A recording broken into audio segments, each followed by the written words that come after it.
Oh no, a psychological suggestion. She's gonna suggest me and dominate me. Oh no, mommy, Kafka, don't dominate me. Please no, that'd be so terrible. Let me know where that is so I can avoid it type of activity. And I'm not going to care.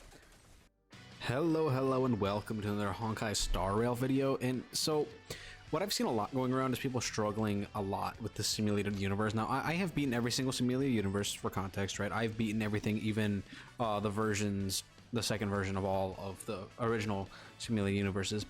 But one big point where people I feel like get stuck is World 5, and World 5 is one that I'm able to completely auto, and being able to do that is really helpful because you get not only a bunch of this EXP every single time you do it. I believe you get 10 of them, about 1,000 relic EXP, which is really handy right now, especially because relic grinding is really not that big. Plus you also have chances of getting all of the character drops, as well as some pretty good spheres here. This one gives effect hit rate, and this one is a really big one, and it gives crit damage and even more crit damage once you're even higher than that in crit rate. So it can be really strong. So I want to show you the secret that I've learned to doing that, and it is purely just Sampo. Sampo is by far the freest character in the game for a lot of the simulated universe. Worlds 3, 4, and 5, he is absolutely nuts in, and you can really make him work. But to make him work, you really gotta go through a bit of hoops. Sampo isn't a character that needs crit damage at all. So what you end up running on him is a lot of this break effect. Now I learned the hard way that break effect is not actually the amount of damage that you do to the shields, but it's damage that happens after you've hit them with the shield. Like after it breaks completely, that damage that is dealt when it breaks, the amount of damage that damage over time does, and then how far back enemy actions are delayed. Now that's the reason why that's really important for Sampo is because his whole kit is based around breaking shields, doing damage over time, and then when he's in the field, if you use his skill, he'll be able to delay the enemy action because they're blinded.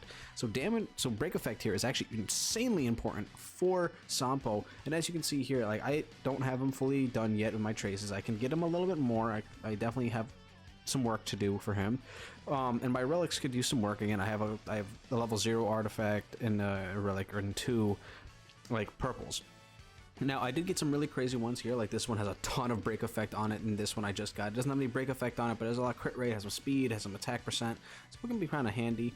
I did just craft this one, actually, and has crit damage and break effect and speed base, so I'm definitely going to be leveling up this one, getting my Sampo well over that 100% break effect limit, and then I'm just running a wind damage boost sphere here. I would run like a 5-star one if I had one, but I don't, so I'm going to be using this one because it does have some break effect on it. It has wind boost, and it is giving me that break effect in my passive. This is the kind of build that I do recommend. Now, the break effect set is actually really easy to get because it drops from bosses, it drops from chests, it drops all over the place. So if you have a full set of this, it can also be good because it gives a grand total of like 36% weak break effect, which is 32%. It's very strong. However, I do like mixing in a little bit of wind damage. That way his damage over time does a little bit more as well. I don't have any Eidolons in him. I don't have anything like that. For my light cone, I am just running Fermata, which isn't even his best light cone. I just like it because it's giving him, again, more break effect and damage on his wind shear. So, incredibly good, basically. I do have this at super in position 2, so take with it what you will. If you are going to use a different light cone for him, I would recommend one that I do not have, which is the one with Sampo on it. I don't even know the name of it, to be honest with you. But this is the team that we're running in here, and this is going to pretty much solo this. So I'm going to go through this a little bit, get to certain points that I need to actually talk about in terms of beating this completely autoed and not having to think about it whatsoever. The team that is going to be ran here is exactly like this. It's Su Shang, Sampo, Natasha, and then the Fire MC, and this will completely beat the entire thing without ever having to think a single ounce, and I can eat or sleep or do pretty much anything else besides playing the game. So I'm going to come back in just a second here once we're at maybe like a boss or something and just show you exactly what you need to be doing. Actually, before we come back, the most important thing, pick Abundance, because Natasha's AI is terrible, so she's never going to cleanse. So you're going to pick Abundance, and then you're going to strive for this one, which gives the debuff removal on cast of the R. So pick Abundance and then try to get as much Abundance as possible to get this. I'll be right back once we're actually in the simulated universe and a little bit farther in than just the beginning. All right, so we're back here now. I've just been picking a bunch of Nihility stuff. Like, as you can see, I should be able to show you exactly what I got with my current boss. I just have a bunch of abundance, and then I have like a couple of hunt and a Nihility thing that makes my weakness break a little bit better. Just a bunch of stuff that would be functional for Sampo to actually like work a little bit better. And then abundance, you just need to get as many of these as possible. That way you can not only get the Path of Abundance ultimate, but then getting the upgraded version of it a little bit later on. And so this is a good time to pretty much talk about something that Sampo does in the field that I mentioned before, which is, it should be right here, the technique. So when Sampo uses a technique, he blinds them, which is technically like a delay for the enemy. It makes it so that they cannot attack, like roughly about it delays them by 25%, as it says. So what that allows you to do is get more turns for Sampo to break shields. And the reason that he is so good at breaking shields is specifically because of the way that his basic attacks and his skills work. What they're supposed to do is attack different enemies 1 to 2 times, but if you do it against specifically one enemy, it is making it so that every single one of the hits is hitting 4 times. This is the same reason why Asta is so good against a single target with fire weakness. It's because she's hitting that same target 4 times with the same ability, and I have E1, so it's making it so it hits 5 times. The same thing happens with Sampo and his E1, I believe. Yeah, where his skill gets an extra like hit, which would make it so that he would be breaking the shields at what is supposed to be 1 hit, 5 hits, which is just absolutely insane, because every single time he does that, he will apply Wind Shear if the enemy has like the ability to be applied with that, which again, his ultimate allows them to be hit with that a little bit more often and makes the damage that they take from it better.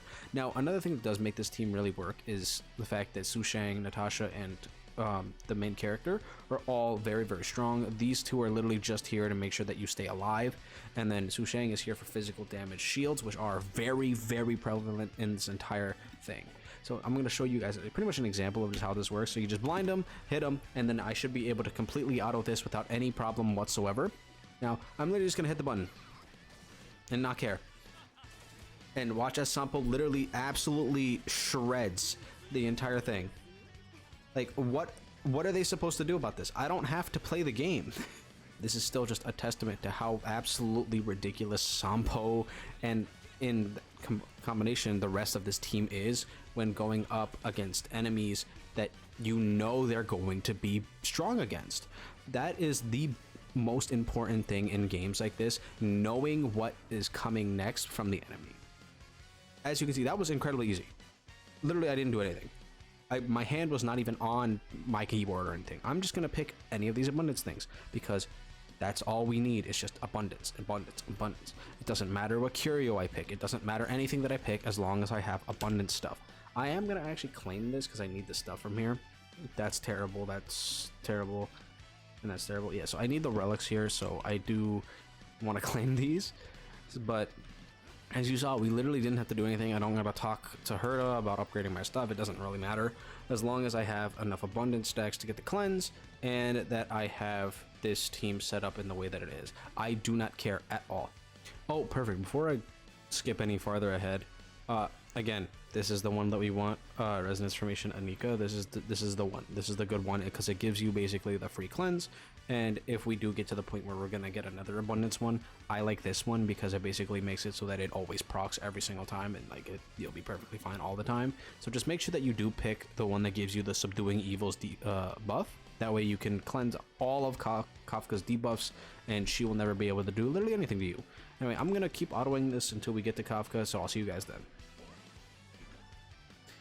Alright, so now we're at Kafka here. Now usually this fight is really hard. It took me multiple days to beat her even one time with my E2 S1 Sela, who is getting hyper buffed by Tingyun and was doing crazy amounts of damage. It took me like literally 2.5 days to beat her one time with that build, and I'm going to do this first try with this one.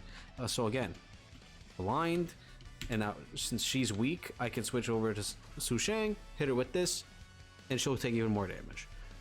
Now she's gonna get hit. Her action isn't even all the way until down here. I don't even think she's going to be getting a turn until then. Another thing that makes Su Shang really good for this is not only is she a physical character, but she also has that chance to get multiple hits, which again affects how much break damage you're doing to the enemy shield.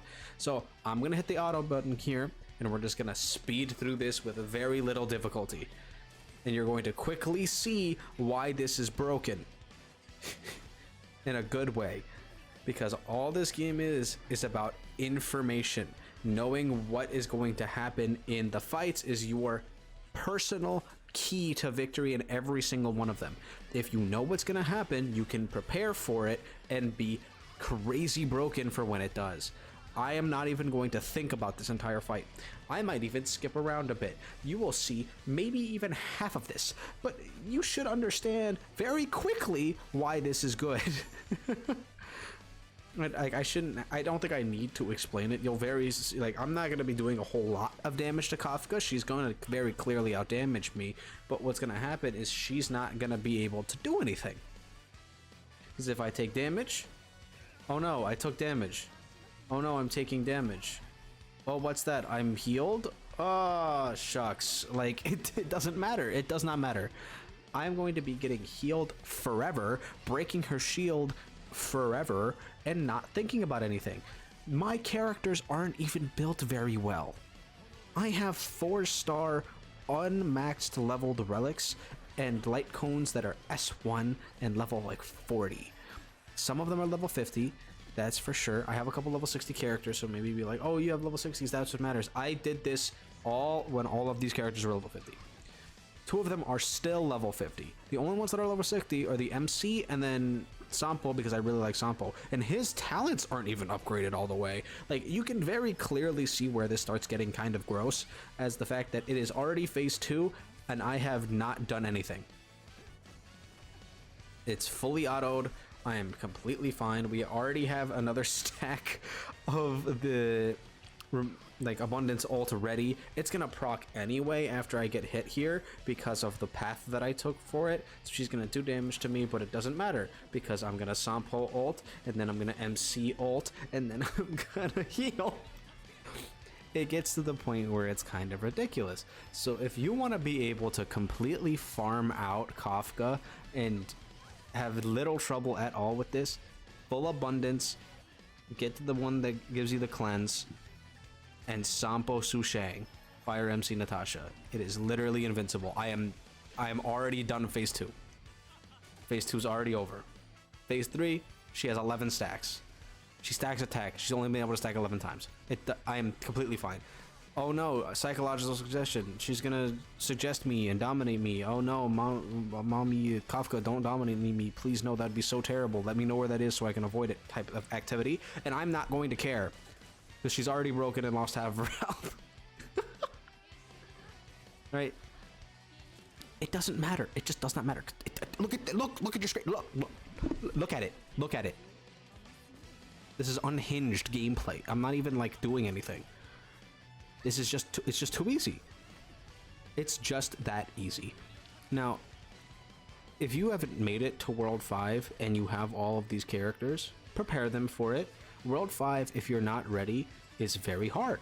Everything hurts. Everything hurts really badly. And if you let Kafka dominate you, which I know a lot of people, including myself, might let happen, you're gonna lose. So I would definitely say use Big Fat Chicken and the Himbo in order to completely sauce Kafka to the point where she's not even a challenge.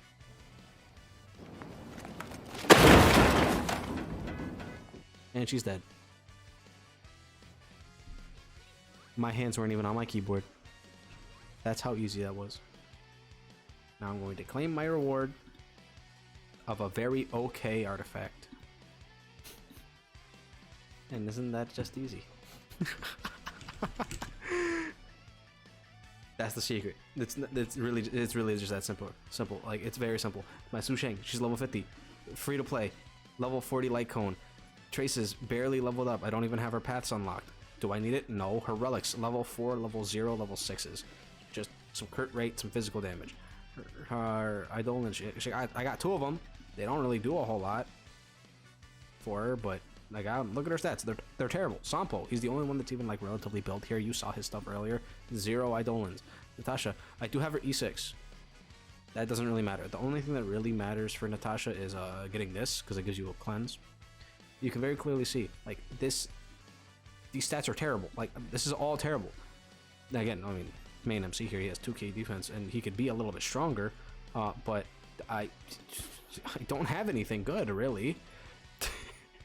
I could be using this. Look at this. This is significantly nicer. I could be using this, but I'm not. I'm using Sampo. Goat Sampo, the god. Break effect. Oh, look, 90%. He wins. He just wins. You win. That's all you need. You need win. You need a win, and then you need this thing, and then you win the game for free. It's that simple.